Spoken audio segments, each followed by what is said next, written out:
Bismillahirrahmanirrahim. Assalamualaikum warahmatullahi wabarakatuh. Ke bawah Duli Yang Maha Mulia Paduka Seri Baginda Sultan Haji Hassan Al-Bolkiah Mu'izzuddin Wad Daulah Ibni Almarhum Sultan Haji Umar Ali Saifuddin Sa'adul Khairuddin Sultan dan Yang di-Pertuan Negara Brunei Darussalam bertitah menegaskan sambutan Hari Raya pada tahun ini eloklah disambut dengan secara sederhana sahaja, bukan besar-besaran. Tegas Baginda selaku jentera kerajaan, suasana Hari Raya bukanlah sebab atau alasan untuk meringan-ringankan tugas dan tanggungjawab kerana bekerja dengan gigih dan tekun merupakan satu ibadat dan amanah yang dituntut oleh agama. Justru Baginda mengingatkan agar ia tidak diabaikan demi mengikutkan emosi semata-mata. Ke bawah Duli Yang Maha Mulia menegaskan demikian dalam titah perutusan sempena Hari Raya Aidilfitri tahun 1442 Hijrah 2021 Masihi yang disiarkan ke seluruh negara melalui radio televisyen Brunei. Baginda bertitah semua umat Islam wajar mensyukuri kedatangan Syawal dengan takbir dan tahmid kerana ia adalah hadiah berharga daripada Allah Subhanahu Wa Taala kepada para hambanya setelah mereka berjaya menunaikan kewajipan berpuasa. Di antara nikmat kurnia Allah kepada negara Brunei Darussalam ialah keadaan selamat sehingga mengizinkan kita untuk dapat menunaikan sembahyang sunat tarawih berjemaah dan juga bertadarus Al-Quran di masjid-masjid, surau-surau dan balai-balai ibadat pada tahun ini. Sementara pada Syawal pertama pula, kita akan berkunjung ke rumah-rumah Allah untuk menunaikan sembahyang sunat Aidilfitri. Keadaan yang mengizinkan ini sudah setentunya akan menambahkan lagi keceriaan dan kegembiraan kita menyambut Hari Raya. Dalam titah ke bawah Duli Yang Maha Mulia mengingatkan dalam masa merayakan hari yang mulia ini, keselamatan dan kesihatan tidak boleh diabaikan termasuk bagi para pengguna jalan raya. Baginda juga mengingatkan garis panduan sambutan Hari Raya Aidilfitri hendaklah dipatuhi di samping garis panduan dan nasihat yang lain. Namun begitu, langkah berhati-hati masih sahaja menjadi keutamaan. Tidak terkecuali dalam suasana kita berhari raya. Garis panduan sambutan Hari Raya Aidilfitri yang dikeluarkan oleh Kementerian Kesihatan bagi tahun ini hendaklah dipatuhi sepenuhnya di samping garis panduan dan nasihat yang lain. Dalam pada itu, sangat penting untuk diingat bahawa kita tidaklah boleh mengabaikan keselamatan dan kesihatan, termasuk bagi pengguna-pengguna jalan raya dalam masa merayakan hari yang mulia ini. Langkah-langkah berwaspada dan mematuhi undang-undang adalah diperlukan. Dalam situasi pandemik masa kini, pada hemat ke bawah Duli Yang Maha Mulia, kebiasaan cara berhari raya dalam bentuk ziarah menziarahi mestilah disesuaikan demi kebaikan. Misalnya, penyesuaian itu, sambutan Hari Raya pada tahun ini eloklah disambut secara sederhana sahaja, bukan secara besar-besaran. Juga mustahak diingat bahawa suasana Hari Raya bukanlah sebab atau alasan untuk meringan-ringankan tugas dan tanggungjawab selaku jentera kerajaan. Adapun bekerja dengan gigih dan tekun adalah merupakan satu ibadat dan amanah yang dituntut oleh agama. Oleh itu, janganlah ia diabaikan kerana mengikutkan emosi semata-mata. iftitah ke bawah Duli Yang Maha Mulia juga memberi peringatan tentang kebiasaan yang tidak bagus semasa Hari Raya. Baginda menegaskan kesilapan seperti ini perlu dibetulkan. Sudah biasa berlaku pada setiap tahun bahawa terdapat pejabat yang kosong atau hampir kosong kerana pegawai dan kaki tangannya keluar berhari raya pada waktu bekerja. Beta mahu supaya kebiasaan yang tidak bagus ini janganlah ia berpanjangan atau sampai jadi budaya yang merugikan. Ia bukan sahaja menyalahi peraturan, bahkan juga menyalahi agama. Sebagai umat Islam, kita perlu membetulkan kesilapan seperti ini dari berpanjangan. Akhir kalam, beta dan keluarga beta dengan tulus ikhlas serta sukacita mengucapkan Selamat Hari Raya Aidilfitri Al-Mubarak kepada semua rakyat dan penduduk di mana saja mereka berada.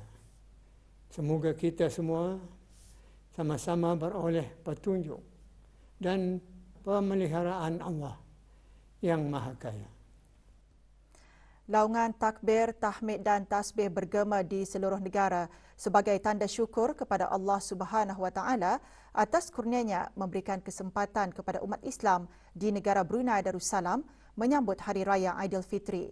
Sambutan Hari Raya bermula dengan sembahyang sunat Aidilfitri di semua masjid, surau dan balai ibadat. Ke bawah Duli Yang Maha Mulia Paduka Seri Baginda Sultan Haji Hassanal Bolkiah Muizzaddin Wad Daulah Ibni Almarhum Sultan Haji Omar Ali Saifuddin Sang Abdul Khariwaddin, Sultan dan Yang di-Pertuan Negara Brunei Darussalam berkenan berangkat menyertai rakyat dan penduduk baginda menunaikan sembahyang sunat Aidilfitri di Masjid Omar Ali Saifuddin di Ibu Negara pagi tadi. Keberangkatan ke bawah Duli Yang Maha Mulia dijunjung oleh Yang Berhormat Pihin Udana Khatib Datuk Paduka Seri Setia Ustaz Haji Awang Badarudin bin Pengarah Datuk Paduka Haji Awang Osman, Menteri Hal Ehwal Ugama, selaku pengurusi jawatan kuasa tertinggi sambutan Hari-Hari Kebesaran Islam 1442 Hijrah. Yang Berhormat Datuk Seri Setia Haji Awang Abdul Mukti bin Haji Muhammad Daud, Menteri di Jabatan Perdana Menteri, dan Yang Berhormat Pihin Datu Seri Maharaja Datuk Paduka Seri Setia Dr. Ustaz Haji Awang Abdul Aziz bin Junid, Mufti Kerajaan serta ahli-ahli jawatan kuasa tertinggi yang lain.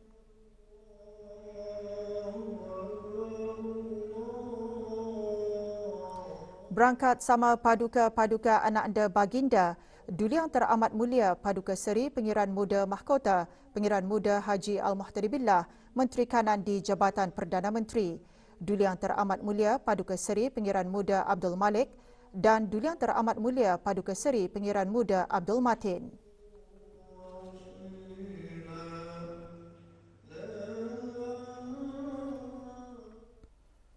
Laungan takbir, tahmid dan tasbih turut bergema malam tadi di masjid-masjid, surau-surau dan balai-balai ibadat seluruh negara bagi menyambut ketibaan Hari Raya Aidilfitri. Laungan takbir adalah sebagai tanda syukur kepada Ilahi atas limpah rahmatnya kepada hamba-hambanya. Ia membuktikan Islam mempunyai cara yang indah untuk memanjatkan rasa syukur kepada Yang Maha Pencipta. Dalam menyambut kedatangan bulan Syawal, umat Islam disunatkan memuji kebesaran Allah Subhanahu Wa Taala dengan melaungkan kalimah-kalimah takbir, tahmid dan tasbih.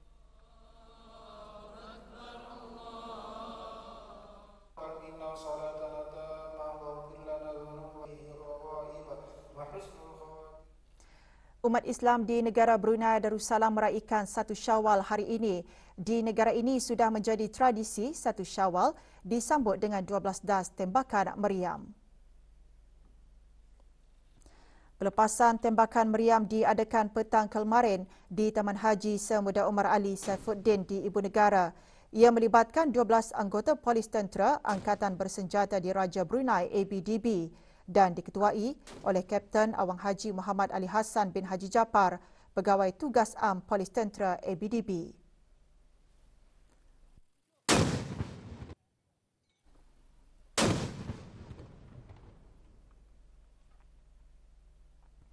Satu kes import baharu jangkitan COVID-19 dicatatkan kemarin menjadikan jumlah keseluruhan kes jangkitan di negara Brunei Darussalam kepada 232.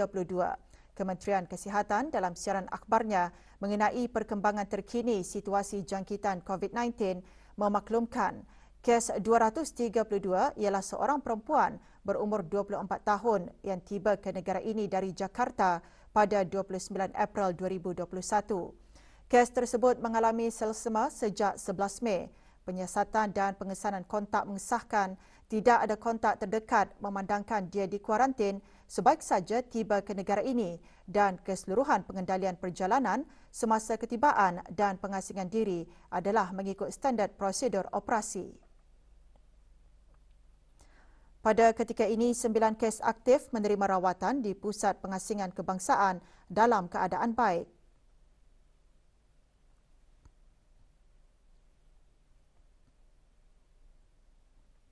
Kes terakhir jangkitan tempatan COVID-19 dilaporkan pada 6 Mei 2020. Manakala jumlah kes import sejak kes jangkitan terakhir tempatan dilaporkan sebanyak 91 kes. 524 orang sedang menjalani pengasingan diri mandatori, 18,093 orang menamatkan pengasingan diri mandatori sejak Mac 2020. Manakala 184 sampel ujian virus SARS-CoV-2 telah dilaksanakan, menjadikan jumlah keseluruhan ujian makmal yang dijalankan sejak Januari 2020 kepada 123,068 ujian. Maklumat lanjut dan perkembangan terkini layari laman sesawang Kementerian Kesihatan dan talian Kesihatan 148. Kementerian Hal Ehwal Agama memaklumkan berdasarkan maklumat yang diterima daripada pihak Ataci Pelajaran dan Kebudayaan Kedutaan Besar Negara Brunei Darussalam di Republik Arab Mesir setakat kemarin, seramai 4 orang pelajar telah disahkan positif COVID-19. Menurut Menteri Hal Ehwal Agama, semua pelajar yang berada di Kahirah diaturkan untuk menjalani ujian swab secara berfasa dan pengasingan diri di tempat kediaman masing-masing. Dan sejauh ini seramai 15 orang telah menjalani ujian swab tersebut bermula dari kes pertama yang dikesan. Yang berhormat Pihin Udana Khatib Datuk Paduka Seri Setia Ustaz Haji Awang Badarudin bin Pengarah Datuk Paduka Haji Awang Osman menyatakan perkara itu semasa sidang media situasi pandemik COVID-19 pelajar-pelajar Brunei yang menetap di Kahirah.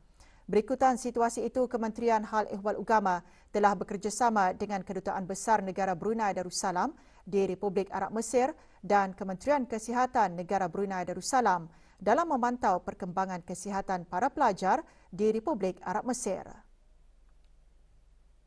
Antara usaha yang telah dilaksanakan adalah pemantauan kesihatan secara berterusan, pelaksanaan contact tracing bagi pelajar dan tenaga kerja, pembekalan makan dan minum dan perubatan serta keperluan-keperluan yang lain. 4 orang pelajar yang positif tersebut adalah tidak mengalami sebarang simptom dan pelajar-pelajar secara keseluruhannya adalah dalam keadaan yang baik. Pada masa yang sama, para pelajar yang berada di Kahirah dan yang berada di Republik Arab Mesir amnya adalah disarankan untuk sentiasa mematuhi Standard Operating Procedure iaitu SOP yang ditetapkan dari semasa ke semasa bagi mengelakkan jangkitan pandemik COVID-19. Pelajar-pelajar juga dinasihatkan untuk sentiasa memaklumkan kondisi masing-masing setiap hari kepada pihak pengurusan ehwal pelajar di kedutaan kita di Mesir. Para ibu bapa, penjaga dan keluarga pelajar adalah dinasihatkan untuk tidak merasa cemas dengan situasi ini. Kementerian Hal Agama akan terus bekerjasama dengan Kementerian Kesihatan, Kementerian Hal Luar Negeri dan pihak-pihak berkenaan dalam memantau situasi pandemik COVID-19 di Republik Arab Mesir yang melibatkan pelajar-pelajar kita ini khususnya, dan seterusnya mendapatkan nasihat yang bersesuaian dengan keadaan semasa. Sebarang pertanyaan untuk dikemukakan kepada pihak yang berkenaan, Jabatan Pengajian Islam, bolehlah dirujuk ke bahagian sumber tenaga manusia dan biasiswa di tingkat 14 Blok 2J Jabatan Pengajian Islam atau melalui telefon 223-1064 waktu bekerja tu, atau emailnya alamatnya biasiswa@gpi.edu.bn. Dalam sidang media yang sama, Yang Berhormat Datuk Seri Setia Dr. Haji Awang Muhammad Isham bin Haji Jaafar, Menteri Kesihatan, memaklumkan kementeriannya akan sentiasa memantau dari semasa ke semasa keadaan para pelajar Brunei di Kahirah. Pelajar kita ni yang 4 orang itu adalah dalam keadaan yang baik. Jadi kita ni dengan attaché di sana memantau keadaan masing-masing. Jadi apa yang diterangkan di sini serba sedikit keadaan di negeri Mesir masa ini mengalami gelombang ketiga. Jadi setakat ini jangkitan di sana hampir 240,000 dan jangka kematian di sana lebih daripada 13,000.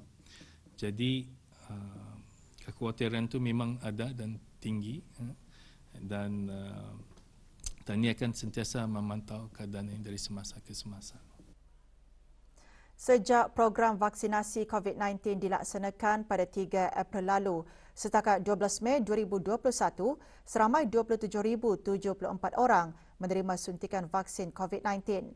Vaksinasi tersebut merupakan langkah yang paling efektif untuk memutuskan rantaian jangkitan COVID-19 dan dapat membantu menghindari dari sakit teruk walaupun individu tersebut dijangkiti COVID-19. Dari jumlah tersebut, 20,146 orang dari daerah Brunei dan Muara, 2,986 orang di daerah Belait, 2,614 orang di daerah Tutong dan di daerah Temburong, seramai 1,328 orang lengkap menerima suntikan vaksin. Setakat kemarin, 21,536 orang menerima dos pertama suntikan vaksin COVID-19 dan 5,538 orang menerima dos kedua suntikan vaksin tersebut di keempat-empat daerah. Sementara itu, 4,374 orang menerima dos pertama suntikan COVID-19 AstraZeneca yang dibukakan secara sukarela kepada orang ramai sejak 6 Mei lalu. Hari ini sahaja 255 orang menerima suntikan di stadium tertutup Kompleks Sukan Negara Hassanal Bolkiah Brakas. 134 orang di Hospital Suri Seri Begawan Kuala Belait, 67 orang di Hospital Pengiran Muda Mahkota Pengiran Muda Haji Al-Muhtadi Billah Tutong dan 36 orang di Hospital Pengiran Isteri Hajah Mariam Temburong. Slot tambahan vaksin COVID-19 AstraZeneca dibukakan kepada individu berumur 18 tahun ke atas secara sukarela. Slot tambahan adalah terhad dan hanya dibukakan sehingga 29 Mei ini. Dalam jangka masa sederhana dan panjang, semakin ramai rakyat dan penduduk menerima suntikan vaksin COVID-19, semakin tinggi tahap kekebalan penduduk terhadap penyakit tersebut. Ini dapat mengurangkan kesan COVID-19 terhadap kesihatan awam dan masyarakat.